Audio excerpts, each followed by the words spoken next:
Selamat berjumpa kembali dalam layanan audio Sahabat Seperjalanan. Hari ini adalah hari Kamis 22 Agustus 2024. Tema renungan saat teduh kita dengan judul Ampunilah Kami. Firman Tuhan terambil dalam Matius pasal 6 ayat yang ke-12. Dan ampunilah kami akan kesalahan kami seperti kami juga mengampuni orang yang bersalah kepada kami. Mari kita berdoa. Bapa yang di dalam sorga, kami ingin belajar bahwa tidak ada manusia yang sempurna. Setiap manusia punya kesalahan, punya kelemahan, dan punya kejahatannya masing-masing. Biar kami boleh belajar mengampuni. Dalam nama Tuhan Yesus kami berdoa. Amin. Shalom sahabat seperjalanannya dikasihi Tuhan. Kalau ditanya dalam setiap kehidupan sahabat seperjalanan masing-masing, sudah berapa kali kita mengucapkan kata mengampuni? Mengampuni adalah bagian artinya membebaskan segala sesuatu dari kesalahan yang tidak bisa dibayarkan. Kalimat ini perlu digarisbawahi, yaitu membebaskan segala sesuatu yang tidak bisa dibayarkan. Itulah yang disebut dengan mengampuni. Mengampuni ada banyak unsur, baik itu hutang piutang. Tatkala seseorang itu punya hutang yang sedemikian besar, dan di dalam banyak perumpamaan pengajaran Tuhan Yesus, bagaimana Tuhan Yesus mengajarkan untuk mengampuni, khususnya berkenaan dengan si pemungut cukai yang bernama Matius. Setelah dia bertobat, dia berkata, setelah aku menerima pertobatan dari Kristus, aku diterima pertobatanku oleh Kristus, diampuni dosaku, maka aku akan melakukan balasan dengan mengampuni mereka-mereka yang pernah aku rugikan, atau mereka yang aku pernah rugikan dalam hidup ini, yaitu pihak-pihak yang pernah ditekan oleh Matius pemungut cukai ini, yaitu mereka memberikan pengampunan kepada Matius dalam bentuk Matius harus membayar segala kerugian yang pernah dilakukannya. Kalau ada orang yang dirugikan, aku akan membalasnya 2 kali lipat atau 3 kali lipat sesuai dengan gerakan hati yang dimilikinya. Prinsipnya bahwa Matius pemungut cukai menyadari bahwa hidup ini tidak boleh merugikan orang lain. Hidup ini tidak boleh menekan orang lain. Berapa banyak orang yang kemudian oleh Matius pemungut cukai, karena dia menjadi perpanjangan tangan daripada kekaisaran Roma untuk menekan, mengambil keuntungan pajak-pajak dari masyarakat. Bahkan seringkali justru dilebih-lebihkan untuk dirinya sendiri. Pajak buat kaisar, pajak untuk dirinya sendiri, belum kemudian aspek-aspek yang lain. Kita tahu dengan jelas situasi seperti ini terjadi sampai saat sekarang. Setiap kita punya sebuah persoalan bagaimana menekan dan menyakiti orang lain. Jadi kita tidak hanya ada pihak lain yang kemudian menyakiti dan merugikan kita, tapi dalam kehidupan kita pun kita secara tidak sadar menyakiti, merugikan orang lain. Tatkala kemudian kita berbicara tentang mengampuni adalah membebaskan segala sesuatu yang tidak bisa kita bayarkan. Kita tahu dengan jelas tatkala Kristus mengampuni kita, Kristus sedang melakukan sebuah tindakan membebaskan segala sesuatu yang kita tidak bisa bayar. Kita tidak bisa menebus dosa perbuatan jahat kita, tapi dengan darah Kristus kita dibebaskan dari segala sesuatu yang kita tidak bisa bayar. Itulah yang dilakukan oleh Kristus. Dan Tuhan menyempurnakan kita, membebaskan kita dari dosa sebersih-bersihnya, sehingga tidak ada percikan dosa sekecil apapun hadir dalam kehidupan kita. Waktu Yesus melahirkan baru, menjadikan kita sebagai orang-orang yang dikuduskan, sekalipun kita masih hidup di dalam keberdosaan dan hidup di dalam dunia yang penuh dosa ini. Sahabat seperjalanan, kita kembali dengan kalimat doa Bapa kami yang diajarkan oleh Tuhan Yesus. Tuhan, ampunilah kami sama seperti kami juga mengampuni orang yang bersalah kepada kami. Mengapa dua hal ini kemudian disandingkan secara berurutan? Ampuni kami sama seperti kami juga mengampuni orang yang bersalah kepada kami.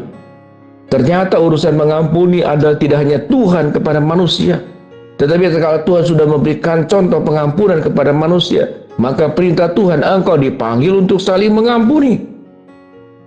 Engkau dipanggil untuk saling mengampuni. Dan sesungguhnya juga engkau dipanggil untuk saling mengaku tentang dosa-dosamu. Berapa banyak dosa yang kita lakukan kepada pihak lain yang membuat orang lain terluka. Memang dosa itu diperbuat, itu khususnya pertanggungjawaban kepada Tuhan. Tapi dampaknya itu kan kepada manusia, kepada sesama kita. Mereka yang dirugikan, mereka yang tercelakakan, mereka yang kemudian tersakiti. Secara tidak sadar kadang-kadang karena perbuatan jahat kita, menutup masa depan orang lain. merusak rumah tangga orang lain, menghancurkan usaha dan pekerjaan orang lain. Itulah dosa. Kita melihat kejahatan-kejahatan yang bertebaran di media sosial, baik kejahatan di jalan raya, pembegalan, kejahatan dalam perdagangan, utang piutang dan penipuan, kejahatan di dalam dunia politik, saling memanfaatkan dan saling menunggangi, kejahatan juga di dalam kesehatan.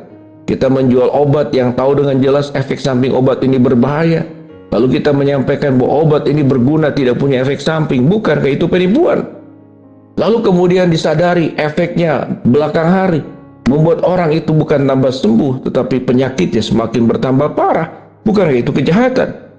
Kejahatan itu karena kita tahu apa yang akan diakibatkannya, namun kita sengaja melakukannya agar kita mendapatkan keuntungan, kita mendapatkan kebahagiaan, kita mendapatkan kepuasan dengan tidak peduli bahwa dampaknya itu merugikan orang lain, dampaknya itu bisa mencelakakan orang lain, dampaknya itu bisa membuat orang lain sakit, baik secara fisik, mental, pikiran, dan perasaan. Dampaknya bisa membunuh masa depan orang lain.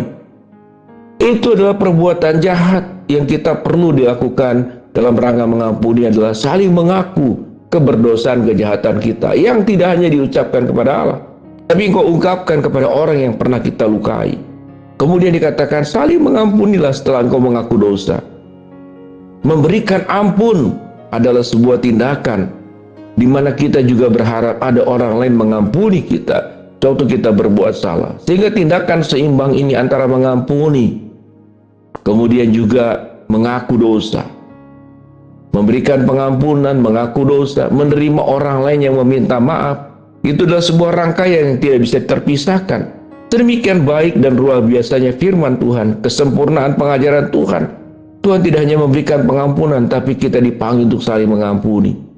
Jangan engkau datang kepada Tuhan meminta ampun, sementara engkau sendiri berbuat keji dan kejam kepada orang lain. Kesalahan-kesalahan orang lain engkau takkan, engkau kemudian berbuat hal yang buruk kepada orang lain, berbuat jahat kepada orang lain. Mungkin ada orang berbuat jahat kepada kita dan kita tidak mengampuni, sementara kita sendiri sama-sama orang-orang yang kotor, sama-sama orang yang berdosa, sama-sama orang yang penuh dengan kejahatan, dengan versinya masing-masing. Kita meminta ampun kepada Tuhan, tapi tatkala orang lain berbuat yang buruk, kita tidak bisa mengampuninya. Maka pertanyaannya, di manakah keadilan? Jangan hanya kita menuntut keadilan berasal dari Tuhan, tapi kita sendiri tidak bertindak adil kepada orang lain.